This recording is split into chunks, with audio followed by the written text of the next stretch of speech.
Our trip was designed to document the monuments of Egypt, but we also wanted to document the relationship between this museum in Indianapolis and another museum just being built on the other side of the world.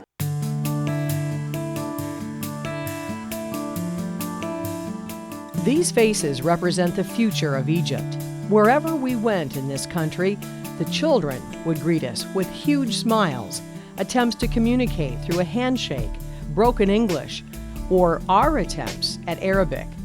Kids and adults took pictures of us or with us.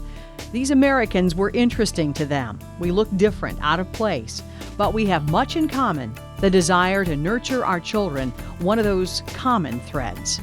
This sign is all that remains of the first museum of its kind in this country. Just behind this fence in a suburb of Cairo, a new facility will bear the same name, but it will represent a fresh approach to museums in this age-old country. Her Excellency, the First Lady of Egypt, Suzanne Mubarak, sat down with us for an exclusive interview about this project. Our concept was very clear, that we wanted to give an enriching environment for children and their families to learn more about the outstanding cultural heritage of Egypt. So we said we need partners. We looked around and said, well, we need to get some new people on board. We need new ideas. We need new innovations. We need to introduce the new technology into our museum. And we discovered the Indianapolis Children's Museum. That was about 4 years ago. In 2006, Steve Bray did a report on a new exhibit which was opening called Maps, and it included maps of the Great Pyramid and Dr. Hawass himself. While filming in Egypt for the exhibit, an invitation was given, an invitation that Hawass alluded to in our 2006 story. It has to be by some people really who understand how really to make a museum for children. And I found out the best museum in the country is your museum here. We were asked if we might consider being the designers for the exhibits, for the hands-on activities for children and families in the new museum. And how do you say no to Dr. Hawass or a First Lady? A collaboration was underway and the work began. So far, I mean, it's coming out of the ground as planned, and it's exciting to see it become a three-dimensional reality. Our trip to Egypt, in part, was to check in on the progress.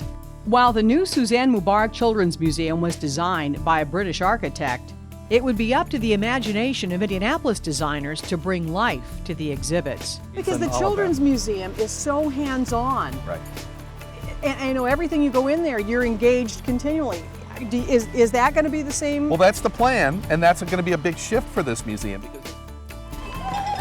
We like to think that this model for interactivity and the model for hands-on and the model for real objects, real stories about real people across the sciences, the arts, and humanities is really the model that all museums need to be looking at to make the museums relevant for children and families.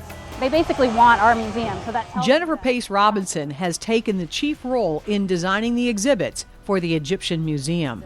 How many hours have you spent on this? Gosh, hundreds of hours. It's been over the course of maybe 3 years that I've been working on it. According to Sarah Hashem, who will run the new museum, she's also leaning on the folks from Indianapolis to introduce the concept of family learning. What we have here in Egypt is because of problem of education and our culture setting doesn't allow families to share as much experiences with their children as they do in the US. So what we need to do here in Egypt is to adapt the museum experience more on schools and then sort of contribute to the culture of families here in Egypt and teach them and show them how they could have a nice time together as a family in our museum. So when children enter their new museum in Cairo, they'll be able to get their hands wet in a massive exhibit on the Nile River. They'll learn about their past, ancient Egypt, which surprisingly some know very little about. Some of the advisors that we've talked with for our own Egyptian-based projects has said things like, well, I didn't go to the pyramid until I was on a field trip in high school. So it is right here, and this will be a great introduction.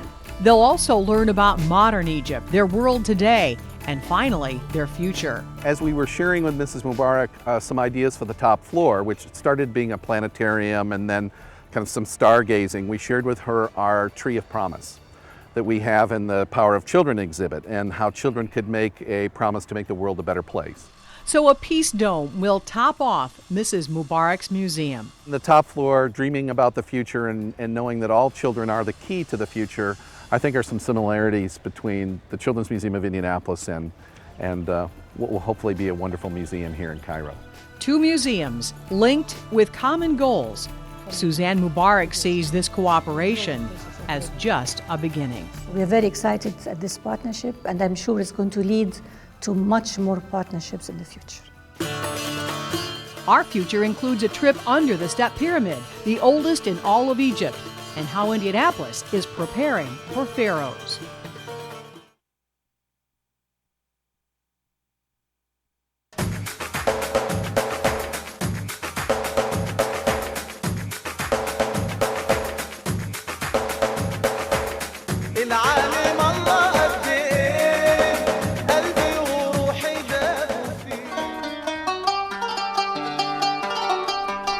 For our next adventure, our crew loads into Jeeps and we get off the paved roads in search of places very few have ever seen.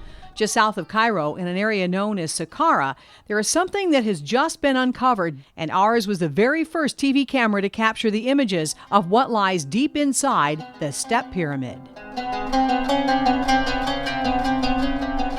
Dating back 5,000 years, the oldest pyramid in Egypt is now frail, breaking down. These are the builders. They're laying in the concrete, putting in these massive stones to restore a pyramid that's disintegrating. No heavy equipment's being used. They shape every new stone, use dollies, wheelbarrows, and human strength, not too different from centuries ago. They've been at it a year under the direction of Dr. Zahi Hawass. This pyramid could fall apart. We had to put these new stones in these sections to support the pyramid. While his job as Egypt's Secretary General of Antiquities, the most important thing is not what you discover, it's how you preserve what you discover. he now feels like a doctor with a patient on life support. We are saving this pyramid. Come with me. Before we go, this pyramid's unique design is a result of a change in plan. What started as a flat-roof two-level tribute to the pharaoh Zoser became the largest structure in existence after its estimated 20-year construction.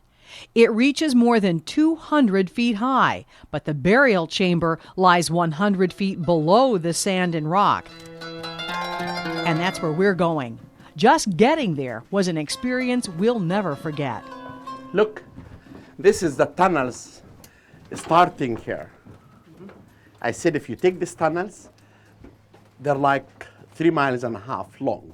While we could stretch our legs out and walk through some tunnels, in others we had to crouch and in still others crawl on our hands and knees.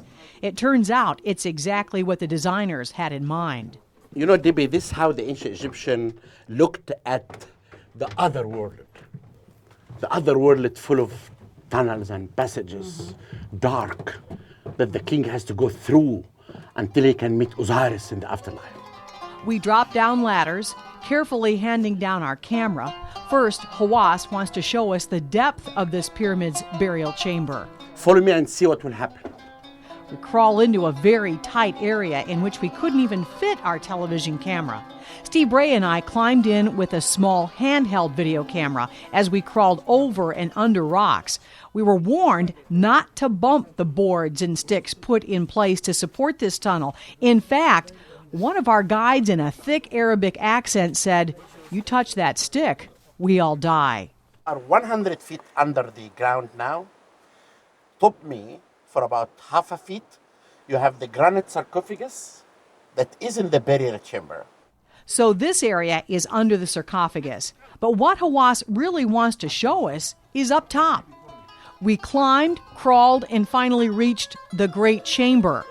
So we started under the granite tomb and then went on top into a chamber that ceiling reaches 90 feet upward to reveal the base of the pyramid that lies above.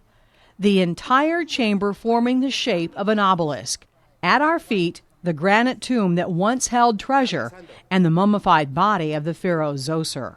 How many cameras have seen this? This is the first time a camera to come to this place after the sarcophagus appeared.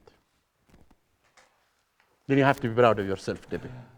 After the tomb was robbed, perhaps centuries after the death of the king, the chamber caved in. Numerous groups have tried to restore this inner sanctum with little success until now, and this is the first video shot inside. During one attempt at restoration some 2,500 years ago, a tunnel was built that reaches near the top of the chamber.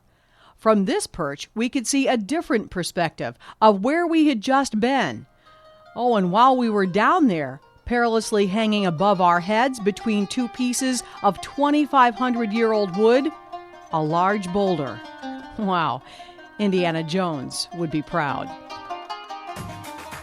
But the adventure was not over yet. There are more tombs to discover. Because this was hidden from public, it was buried under the sand, they found the inscriptions and the high relief in perfect condition. And Nefer is the most perfectly preserved mummy from the Old Kingdom. Hawass can't wait to show us more, including the tomb of King Tut's wet nurse, where etchings tell the story of Maya. And look at him. He's a king, wearing all his royal symbols. And the cobra fronted his forehead. And his wet nurse. You know, Maya was like his mother. All around Saqqara, there are new discoveries. You know, I always say that we discovered until now 30% of the Egyptian monuments. Right. And still there is 70% is buried underneath the ground. This is the most recent pyramid is found in Egypt. He says that now makes 123 pyramids in Egypt. This latest one, found just a few months ago, once stood 50 feet tall, but is now only 15. Collected from the site? Bones, coffins, everything, pottery. In a building nearby, basket after basket of artifacts to be cataloged and analyzed. If we know the material, we can know what period. Because each period has specific things. While some of these came from the pyramids, some came from another chamber. We are going down for about maybe 30 feet down or 40 feet. And I will show you how. Goodbye, Jennifer. Now this was something I had to try. Once I touched the ground below, it's surreal, something out of a movie, including the skeletons. After they lower his camera down, it's our photographer DeAndre Taylor's turn. Oh, that was pretty cool. When I came to this shaft, I found there are 30 mummies. I felt, I swear to God, like I'm dancing with all these mummies. Because I looked to this side and I saw 4 mummies, in front of them a dog, a mummified dog. Yes, a mummified dog. What's left of it is in front of the human mummies on this shelf. The family pet in what Hawass believes was a family burial chamber, and perhaps the richest man in the family had the richer burial. This is the sealed coffin that we found. It has hieroglyphic inscription. And there is one last discovery in here. This is the most recent discovered mummy in Egypt. Oh, and we discovered something here as well. There are very few adventures that will top this. How do you bridge the gap between two cultures? And Now, he's coming to your city for the first time with all the magic of the pharaohs.